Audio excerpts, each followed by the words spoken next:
이념적인 측면, 포스트 모던 담론이 거부하고자 했던 것은 중세와 근대가 추구했던 이념이었다.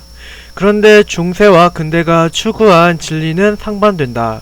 중세는 종교가 진리의 기반이었다면 근대는 이성으로 중세의 가치 체계를 거부했기 때문이다. 하지만 이렇게 대립하는 측면에도 불구하고 중세와 근대는 이념적으로 중요한 공통점을 갖는다. 그것은 중세와 근대가 세계를 보는 관점이다. 단적으로 말해서 이분법이다. 이분법은 말 그대로 대상을 둘로 쪼개서 이해하는 방식을 말한다. 인간은 왜인지는 몰라도 잘 모르는데 대상이 나타났을 때 이를 둘로 쪼개서 이해하면 잘 이해하게 되었다는 느낌을 갖는다. 예를 들어 무수히 많은 동물이 있는데 이들을 한 번에 이해하기는 무척 어렵지만 척추를 기준으로 척추동물과 무척추동물로 구분하면 동물에 대해 체계적으로 이해할 수 있다. 역사, 경제, 정치, 사회, 윤리편에서 우리는 각 분야를 이분법으로 이해해 보았다. 역사는 지배층과 피지배층이 계급 대립으로 파악했고, 경제는 시장과 정부의 관계로, 정치는 보수와 진보, 사회는 개인과 전체, 윤리는 의무론과 목적론으로 나누어 살펴보았다. 이분법은 복잡한 세계를 놀랍고도 단순하게 정리해주는 분석의 틀로 유용하다. 이분법은 중세와 근대 사람들이 세계를 이해하는 데 강력한 틀이었다. 문제는 이분법으로 구분된 두 세계가 평화롭게 공존하는 것이 아니라 필연적으로 하나의 세계가 다른 세계를 억압하고 차별한다는 데에 있다. 예를 들어보자. 우리는 세상의 모든 것을 둘로 나누어 파악할 수 있다. 선과 악, 남과 여, 서양과 동양, 백인과 유색인, 이성과 감성, 부와 가난, 미와 추 등으로 말이다. 그런데 이렇게 둘로 구분된 개념은 대등한 가치를 갖는 것이 아니라 필연적으로 둘 중에는 어떤 것은 우월한 것이 되고 다른 것은 열등한 것으로 가치평가를 받는다.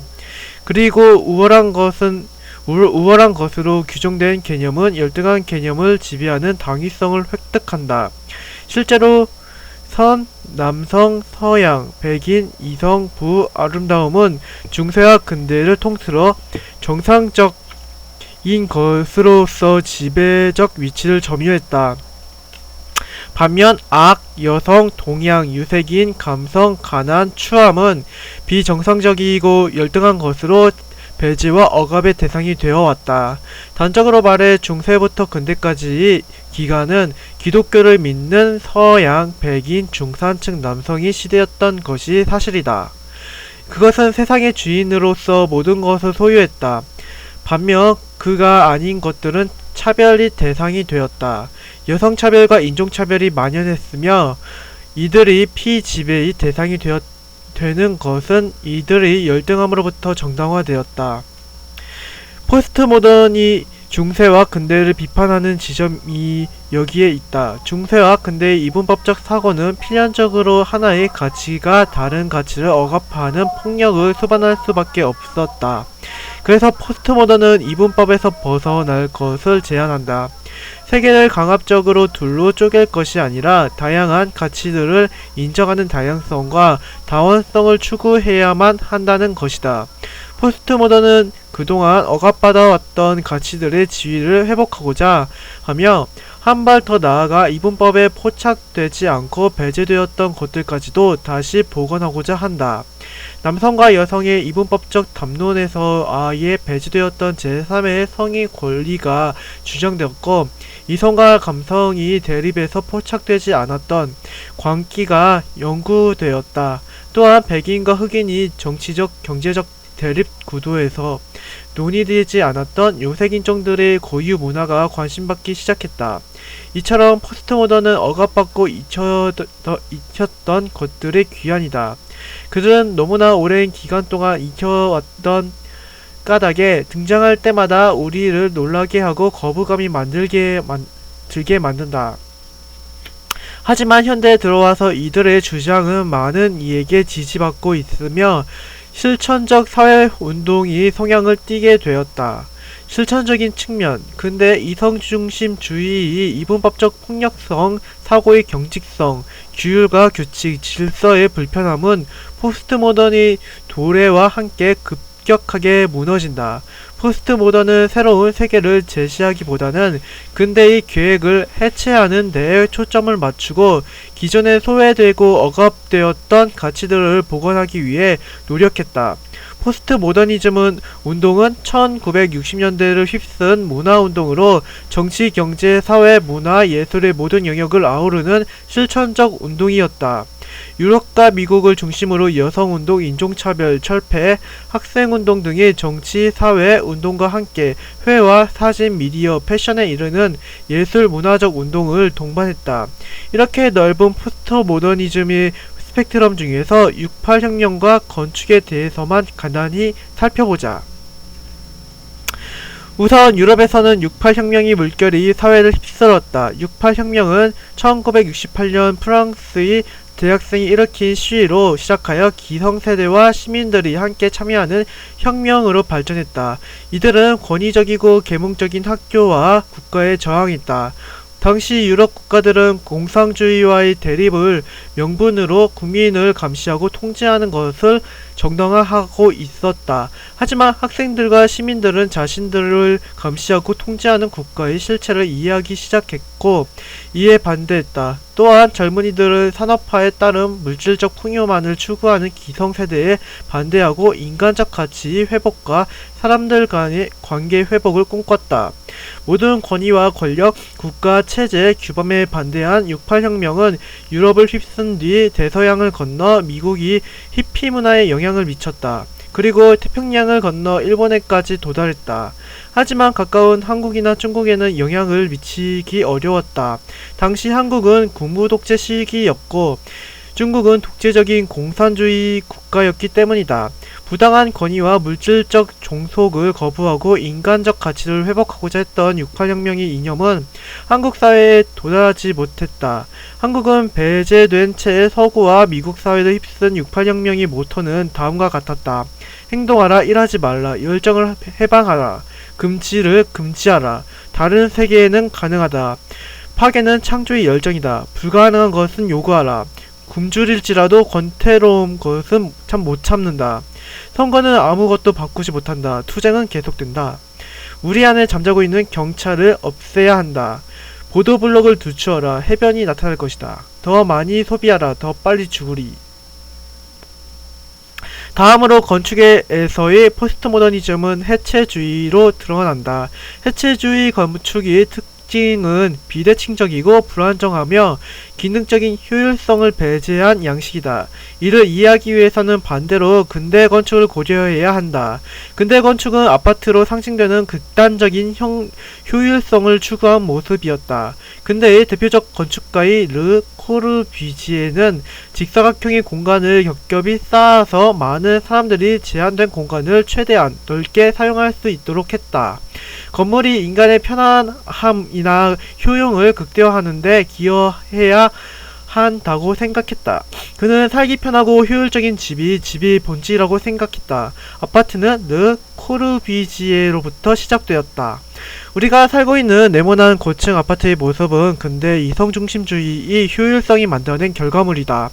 이러한 건축물은 효율성의 측면에서는 뛰어나지만 오늘날에 와서 그것은 더 이상 아름답지 않고 인간적이지도 않았다. 근대 건축에 대한 전면적 저항이 해체주의 건축이 추구하는 바다. 그래서 해체주의 건축은 비효율적이다. 둥근 형태를 띠거나 균형 잡히지 않아서 마치 무너질 것 듯한 공간을 낭비하여 비용을 증가시킨다. 물론 이러한 건축은 극단적인 효율성을 추구하는 신자유주의의 한국 사회에 적합하지 않은 것이 틀림없다. 하지만 해체주의는 우리에게 잃어버린 건축적 아름다움을 돌려주고 질서와 효율로 숨막히는 도시 속에서 우리를 사유하게 하며 사람들 간의 관계를 회복해주는 구심점 역할을 한다. 최종 정리. 우리는 지금 지적 대화를 위한 넓고 얇은 지식 여행에서 현실 너머로 가고 있다. 현실 너머의 정신적인 영역을 다루기에 앞서 진리의 의미와 진리가 변화해온 역사를 알아보았다. 정리해보자. 우선 진리는 아직까지 실체가 규정되지 않았지만 그 속성이 절대성, 보편성, 불변성이라는 것은 알았다. 그리고 진리가 실제로 존재할 것이라는 것인지에 대한 네 가지 태도가 있음을 보았다. 절대주의, 상대주의, 불가지론, 실용주의가 그것이다. 다음으로 우리는 진리가 역사에서 어떻게 변화되어 왔는지를 살펴보았다. 각 시대마다 진리라고 믿어지는 영역이 존재했다. 원시, 자연신, 고대의 신화, 중세의 유일신, 근대의 이성이 그것이다. 근대의 성은 합리성, 객관성, 효율성을 기반으로 인간에게 낙관적인 미래를 전망해 주었으나 세계대전이라는 외적인 요인과 학문 내부의 붕괴라는 내적인 요인 으로 그것이 가능하지 않음을 드러났다. 이러한 근대 이성의 붕괴와 함께 단일 진리에 저항하는 포스트 모던이 탄생했다. 포스트 모던은 중세와 근대의 이분법을 비판하고 이분법에 의해 억압되어 왔던 다원적 가치를 복원하는 실천적인 운동으로 발전했다. 진리의 역사에 대한 이해는 나의 삶을 반성하는 데 도움이 된다. 우리는 사회가 말해주는 진리가 진짜라고 믿으며 살아간다. 종교와 국가와 학교와 시장과 가족이 나에게 진리가 무엇인지 말해준다. 물론 그것이 정말로 절대적인 진리일 가능성도 배제할 수는 없다. 하지만 진리가 역사적임을 이해하는 사람이라면 그렇지 않을 가능성이 더 크다는 것을 이미 알고 있을 것이다. 다만 우리는 두렵다. 내가 기존에 알고 있던 진리가 아닐 수 있음을 생각하는 것이 두렵고 기존에 내가 진리를 위해 쏟아온 정성과 노력이 허튼짓일까봐 두렵다. 지금까지 나와 단일 진리를 공유했던 가족과 친구들의 눈치가 두렵다. 어떤 삶을 선택해도 괜찮다. 기존에 알고 있던 진리를 의심하고 그로 인해 주변과 마찰을 빚더라도 다른 진리를 찾아 떠나는 인생도 괜찮은 선택이고 내가 믿어왔던 진리에 대한 신념을 더 굳건히 해서 이를 주위 사람들과 함께 지켜나가는 인생도 괜찮은 선택이다. 결정은 당신이 하면 된다. 근대를 끝내고 현대 포스트모던이 탄생에 중요한 계기를 마련해준 철학자 니체는 자신이 여동생에게 쓴 편지에서 다음과 같이 말했다. 만약 내가 영혼의 평화와 행복을 원한다면 믿어라. 다만 내가 진리의 사도가 되려 한다면 질문해라. 이제 진리의 조건과 역사를 이해했으니 다음으로 진리의 후보자들을 만나볼 차례다. 이 후보자들은 진리의 역사를 검토하면서 이미 소개받았다. 바로 철학, 과학, 예술, 종교다. 진리가 될 자격이 있는지 이들을 조금 더 심도 있게 인터뷰해 보려고 한다. 이들을 인터뷰하는 방식으로 근대의 분석 방법인 이분법을 활용해 보려고 한다. 이미 포스트모던에서 비판받은 이분법을 다시 활용하는 것은 학문을 단순화하는 데 있어서 이만한 방법이 또 없기 때문이다. 우리는 절대주의와 상대주의라는 진리에 대한 두 가지 태도를 이분법적 기준으로 활용해서 철학, 과학, 예술, 종교를 분석해 보려고 한다. 그리고 이 네 가지 유력한 진리의 후보를 인터뷰한 후에는 비공식적인 진리의 후보자로서 운둔하고 있는 신비를 마지막으로 만나보고 이 책을 마무리하려고 한다. 이제 철학의 역사부터 시작해보자.